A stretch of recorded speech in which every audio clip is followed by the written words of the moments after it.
Vegas was hosting your club last night, and in preparation for the game, I was going through and I looked at my colleague Jeff Sharples and said, I love so many parts about this team, from the ads, from the kids that have scored, from your goaltender that's played great. I can't correlate it to your record. Now, I don't watch you every single night, but there's a paradox there. Yeah, no, and I think last night in some ways sort of been a microcosm of our season. We had, I think, more than one good chance to score a goal, and we weren't able to do it. And that seems to be, part of our problem is not being able to create the offense. And once we do create the offense, to get the opportunity to bury it, we struggle to do that at times. And I think if you have a power play that's clicking and in the top part of the league, then that sort of alleviates some of that pressure on the 5-on-5 scoring. And a couple of years ago when things were going well, that's what we were doing well. We were playing quick up and down the ice. We were creating opportunities. We were scoring goals, and we just haven't been able to get the production to where we need it. And that's something we need to look to try and adjust this summer. Speaking of Vegas, do you think there's still a comparison to Vegas that is, in the back of people's minds when it comes to expansion teams? Yeah, I mean, I think that's probably normal for people to sort of compare that. From day one, we've said we knew it was going to be different. It just was. I mean, they were the first team to go through it. Teams had the experience of going through it when we came along. There was multiple years in between that window. As I said, Vegas did nothing wrong, but they had nobody sitting on the side that could affect their expansion draft. We had Vegas sitting on the side, and ultimately they did make a couple of trades which affected our expansion drafts, a selection process kind of like within 24 hours. So there's a lot of things that were different. We just weren't going to get the same deals that they got. And, instead of somebody saying, hey, take this guy and we'll give you something, they're saying, if you want this guy, you give me something with 7 picks. It's pretty hard to do it that way. So we had to do it a different way. Our philosophy is to draft and develop, and it's a longer path to get there. But we certainly feel comfortable with a lot of the pieces we have in the pipeline, and we're getting closer and closer. So part of that original group, Oliver Bjorkstrand and Yanni Gourde, how difficult was it to trade them at the deadline after, you guys had become a band of brothers out there? Yeah, no, I mean, Yanni is the kind of guy, you go back and watch our first playoff game against Colorado, and the first 10 minutes, he is the kind of player that made it aware to all of his teammates that we were in the playoffs and we were here to win, and he was dragging them in, and just a terrific person and a good hockey player. Sometimes you got to make these tough decisions. We're looking at a young centerman in Matty Beniers who just turned 22, a young centerman in Shane Wright who just turned 21. And then, we signed Chandler Stevenson to the free agent contract last year. And when you look at that and where Yanni's contract was, it just was a tough fit for us moving forward to make it all work. So it's a deal that we look to make. Oliver came to us in an offseason where a team was sort of strapped against the cap, and we gave up a third and fourth to get him. And, played real well for us. And at the end of the day, in theory, we got a first and second for him at the deadline. So,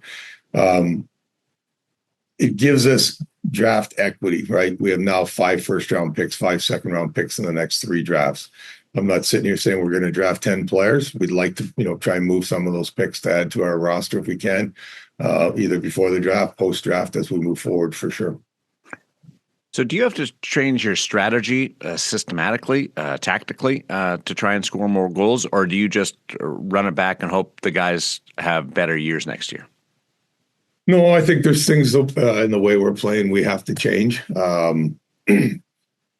think when we were at our best, we were playing a north-south fast game. We've kind of gotten away from that. We're a little bit more east-west, and I think that takes away from the speed of the north-south game. So, that's one area we'll certainly look to address moving forward. As I said, special teams has been an area of concern for us. We need to make that better on both ends of the rink. And the one thing we haven't done as well this year is defend in our zone. We spent a little more time in our zone than I'd like to spend in our zone. So there's areas that we need to figure out, whether that's changing the personnel we have in our lineup or adding some different pieces from the outside. We're going to look at all options here in the summer to try and get that right.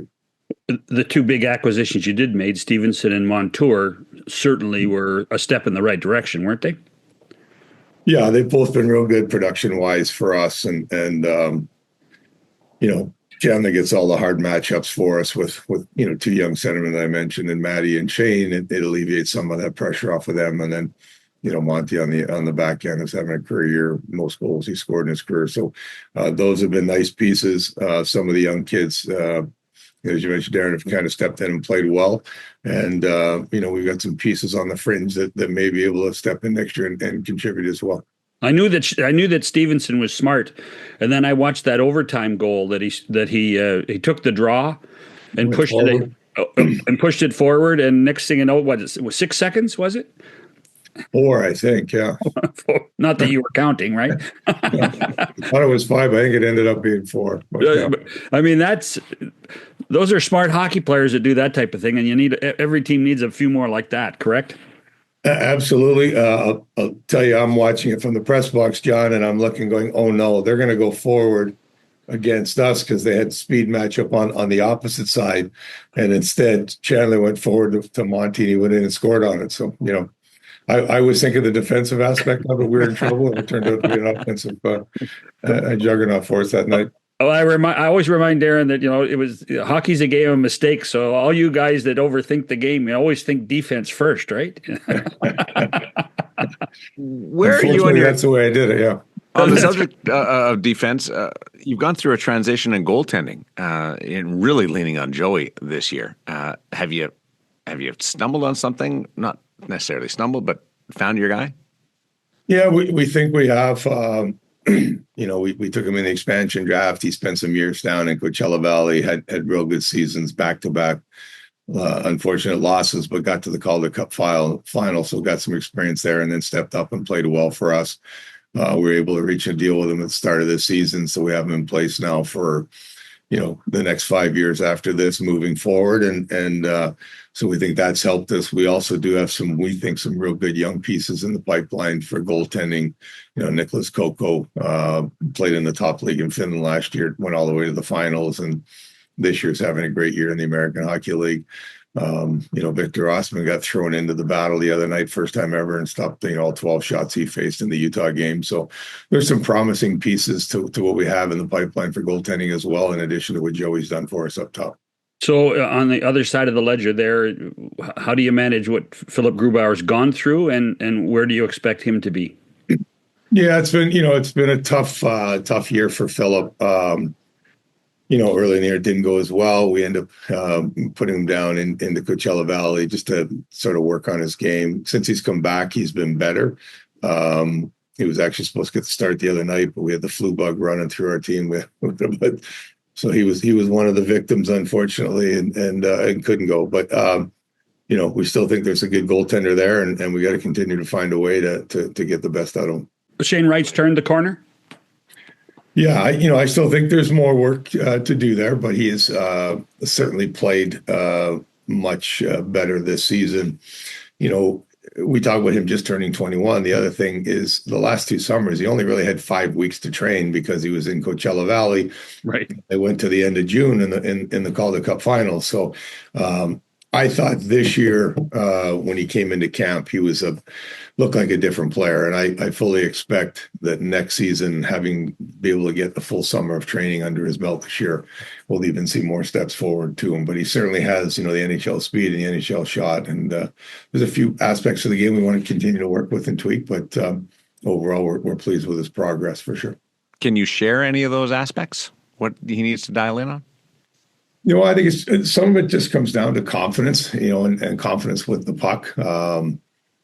Getting yourself the routes you run to get yourself in position to get the puck, and once you have it, to be able to carry it with his speed and his hands, he should be able to create a lot of opportunities with that. So some of it is understanding the game a little bit more as is the D going to go D to D, and then on the option, or is he going quick up and I got to be the support? So a lot of just sort of things that happen within a game to continue to work with. But he's already made, we think, huge strides from where he was last year and the year before, for sure.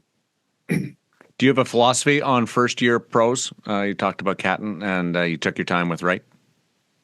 Yeah, the danger is when they're 18. I think if you go back and look at a lot of these kids when they're 18 and they step into the league, usually at some point they get hurt. And it's just, the league is a grind. It's 82 games. It's the travel. It's big, heavier physical guys. And unless an 18-year-old is, physically ready, it's tough really for that. I find to make that step in and and sort of make that adjustment happen easily.